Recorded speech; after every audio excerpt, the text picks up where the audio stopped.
lovers all. I touch your faces with my heart, the line of your nose, the tenderness of your lips. I kiss them. All colors, my hand through your hair, Moroccan henna red, African black braids, Parisian wave and style. You are all my lovers.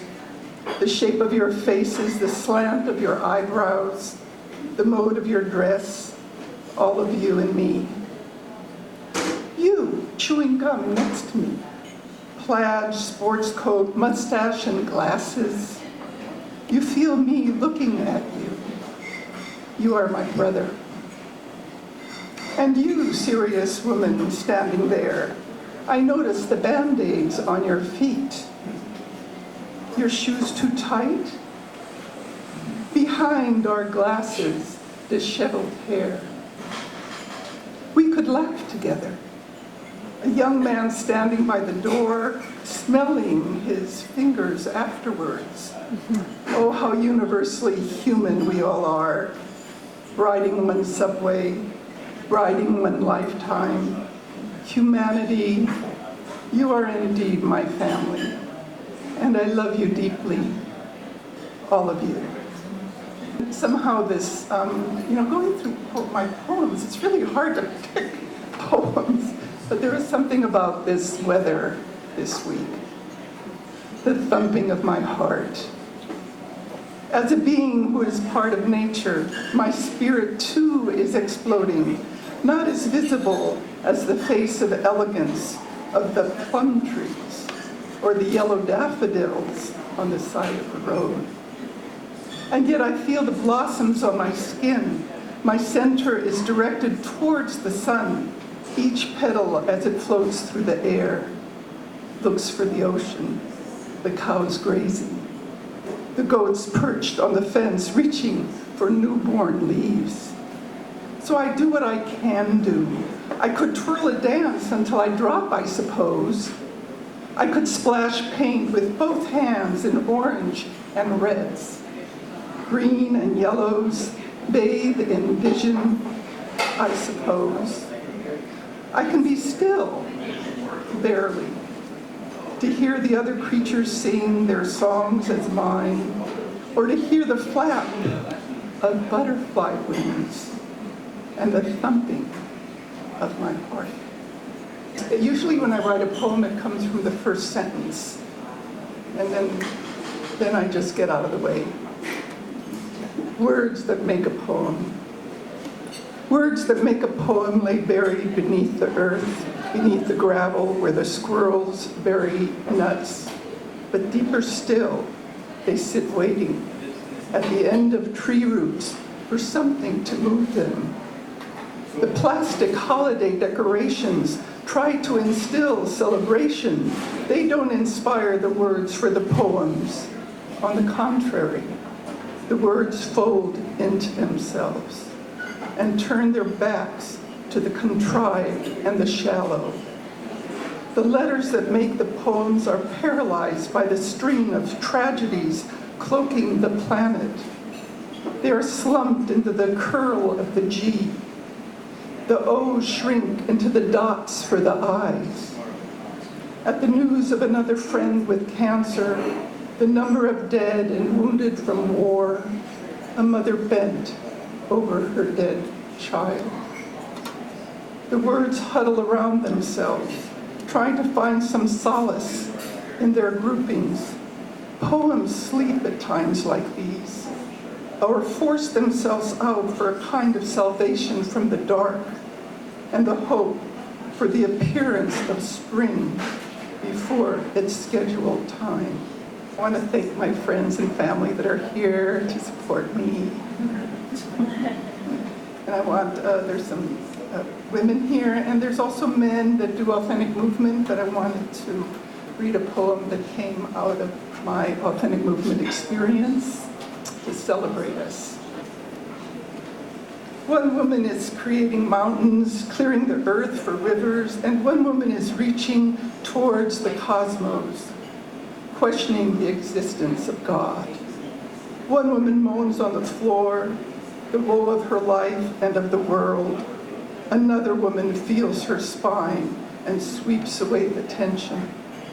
From listening to too much radio and reading too many headlines, the women form a totem folding into themselves as fall folds into winter, constricting all living things into themselves. Listen to the gusty winds of their cries. Look, there lies a soul in despair. She pounds the call for peace with her hips. Another adds to the river with her tears. Another bathes in the bloody bath, thinking it's holy water. Where is the door opening to the air? Another more natural room, where there's more sunlight. Once outside, she wipes her nose with her fingers, and 3 crows fly in opposite directions. To my husband, Julian, who feisty women have their moments. And there's nothing like a partner that loves you to see you through it.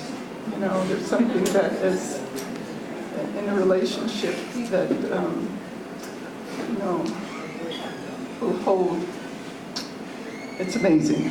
Anyway, my nickname that my sister called me was Corky. So this is called The Corky's Captain, dedicated to Julian.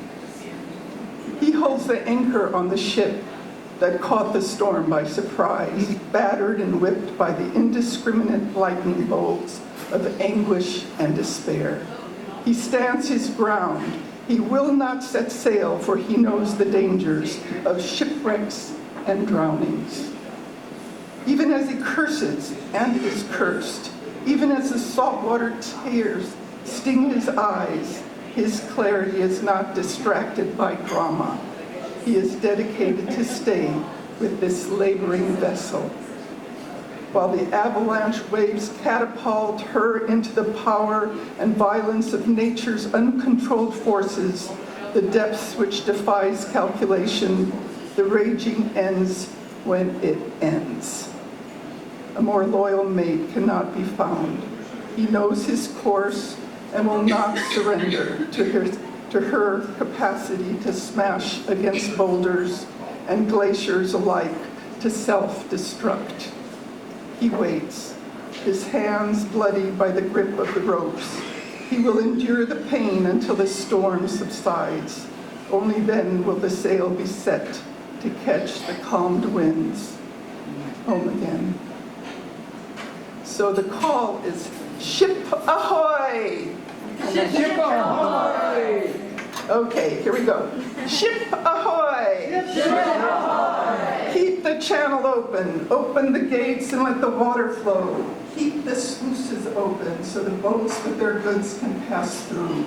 Boats carrying inspiration deep in their bows that birth words, make collages and dances. Theater and meals for hungry artists. Ship ahoy! Ship ahoy! Keep the channels open so that all the vessels can pass, no matter the size.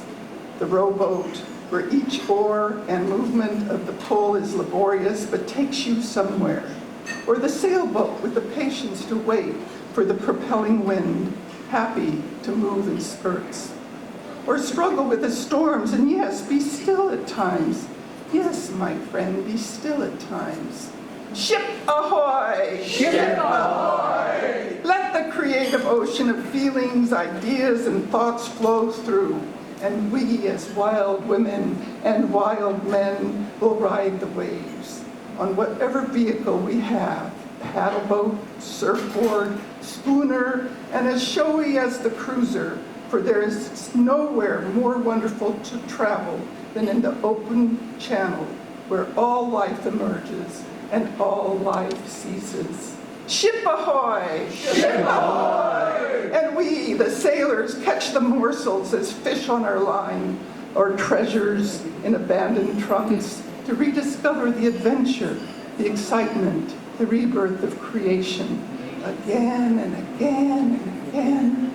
Ship ahoy! Ship ahoy! Join me on this passage. We will make a marvelous crew, and we will live on as the printed word of a sonnet, passed from generation to generation, always new, always a rediscovery, always the channel to be opened for whomever wants to pass through.